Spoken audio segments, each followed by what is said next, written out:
Blevins here with my strength squat day. This is for this 3-week introductory training cycle. This is the first strength day I've had on squats. And so it was still kind of a hybrid as far as volume. It was a 5x5 and I worked with 520 to 550. I have 2.5 pound clips on the side of the bar here, which is why it's round numbers. In any case, this day was pretty tough. I was expecting it to be a little easier and for it to alleviate some fatigue for me with the lower overall volume. But it did not do that. It beat me up pretty good. Maybe that's because I went heavy, or maybe it's because I was already kind of beat up heading into it.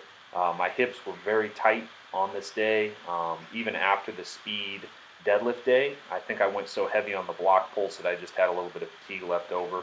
So depth was not great on this day. I don't really worry about that too much though. I've noticed that I go a lot deeper in my squats in competition than I do when I'm in the middle of a volume block, which makes sense. That's how fatigue kind of treats you. Regardless, tried to push pretty hard on this day and worked to, I believe I worked up to 530 and then dropped it back down because I didn't think I was going to be able to handle that weight for another set. But after I dropped down to 520 again, it went really well, and I decided to go for I believe a PR for sets of 5. I hadn't recorded a set of 5 with just low bar form. However, I had done 2 sets of 5 with 545 on pause squats previously, so obviously this is not probably what I was capable of for my best 5 rep, but it's what I had on this day. And that's something I want to talk about today, is just that you're not always going to perform at 100%.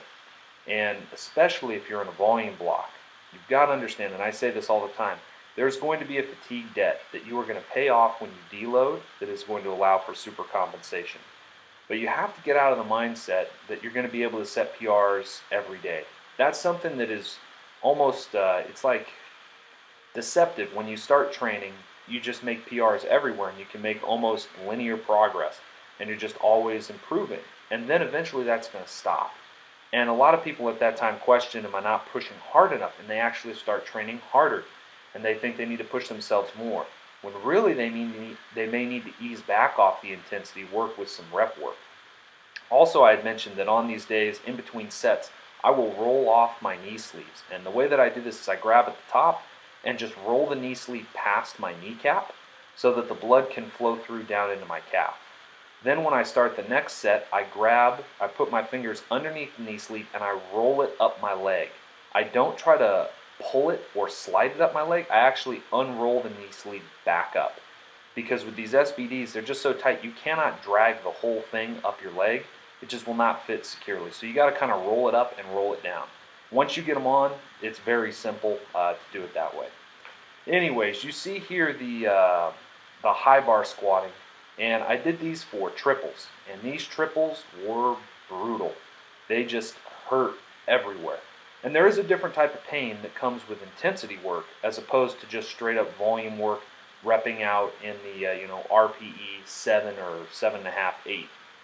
When you get into RP 9 and 10, especially when you're already tired, there's a whole new level of aches and pains that you start to feel. And for me especially, going right from low bar to high bar, pretty much always my first set is a little bit off. It's hard for me to open up my hips and really sit with a vertical torso down in between my legs. I'm still used to kind of pushing the hips back a little bit and using more lower back.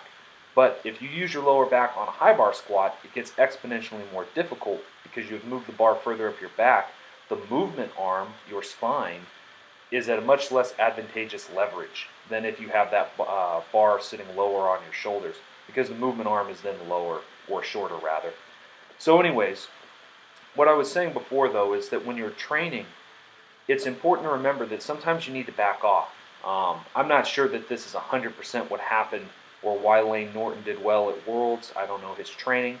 But one thing I've noticed is that oftentimes when lifters have to take some forced time off from work, especially if they've been pushing hard, often they'll come back and smash some PRs pretty quickly. And I've noticed that in my own training as well, that sometimes if I get injured or I'm a little off, when I come back, all of a sudden I'm able to hit things that I wasn't able to hit before. And I think that's because I'm actually paying off some of that fatigue debt that just a deload isn't able to allow me to do.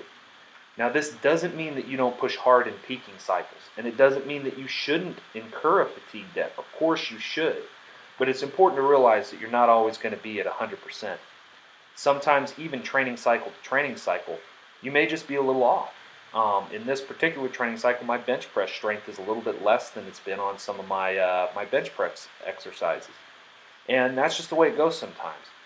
But as long as you keep plugging away, as long as you keep looking at your gains on a, every 4 months you assess yourself, am I stronger than I was 4 months ago? Am I stronger than I was 6 months ago? Am I stronger than I was a year ago? If you can answer yes to those questions, then you're moving in the right direction. But that might mean that on a 4-week program, you don't make any gains. Maybe even you go backwards a little bit. And that might be okay. That might mean that you just incurred more fatigue because you were working hard, and that is going to become strength gains later on. At the same time, you have to be careful that you're not doing too much work, pushing into overtraining, or that you're not doing enough work and you got weaker because you weren't pushing hard enough. However, most of the people that I see who are working too much, or they're working too much with exercises that don't really accomplish the goals that they want. And that's the reason why they're not making gains. It's difficult to stick to a program, especially when there's a lot of rep work, especially when you're not setting PRs. That's been something I've had to get used to in this training style because I'm not setting a lot of rep PRs very often, and I'm having to be more conservative with some of my training numbers to handle the overall volume. But I do believe that that is going to pay the best dividends. So, on this day, and per the request of various people, here is my assistance exercise, which is hammer curls with dumbbells with it's supposed to have a pause at the top. Some of these reps I pause more than others. I just kind of stop the inertia up at the top so I'm not swinging my arms back and forth. When I do these, I try to also tighten my traps and really kind of at the top of the lift pull the weight forward with my front delt so that I feel this not only in my biceps but also in my traps and my front delts. I did 3 sets of 10 on this day. I think I was using 40 pounds. I was pretty much wasted by the end of this workout. It was a lot of volume, even though it was a strength day focus, and I was extremely tired. The bench pressing was difficult, squatting was difficult, pretty much everything was difficult on this day. And that's all right, because it's my second to last day in this volume block, and I'm looking forward to moving into a little bit higher intensity, a little bit lower reps and overall volume next week. But that's just how it goes sometimes, and I get the same feels over and over again as I go through these workouts where you're in the volume block and it's tough, and then you look forward to the heavy weight in the intensity block, which hurts in a whole different way. As I mentioned in the last video, I think I'm going to be in this scripture for a little while, and I think because it speaks so much to the training that I see in my lifting, and the carryover then to the spiritual aspects of life are there as well. And I've talked about that a lot. That's why I do this channel, in case you don't know, is I am a Christian who is training to make myself a better person. And whether I'm training with weights or whether I'm training by performing some sort of spiritual discipline, these things form our character and who we are. And because we're forming ourselves, I mean, whether we know it or not, our actions are forming habits. We're forming habits all the time. And you can form good habits or you can form bad habits, but you're always forming yourself into the person you're going to be. And so we should be careful about how we do that. We shouldn't do it aimlessly. We shouldn't be haphazard in our training as powerlifters or in our training as people. We should all be purposeful about who we want to be. We should have a reason for why we think this is the type of person that we should be, why we do the things we do, why are our ethics our ethics? Why have we chosen the paths that we've chosen? And if we can't answer those questions, I believe that we need to ask those questions more until we can give an answer. Because if we go through life and we don't pay attention, if we don't examine our life, what's the point? What's the point? Anyways, that's what I've been thinking about lately. I hope wherever you're at out there, you're doing well. Blessings.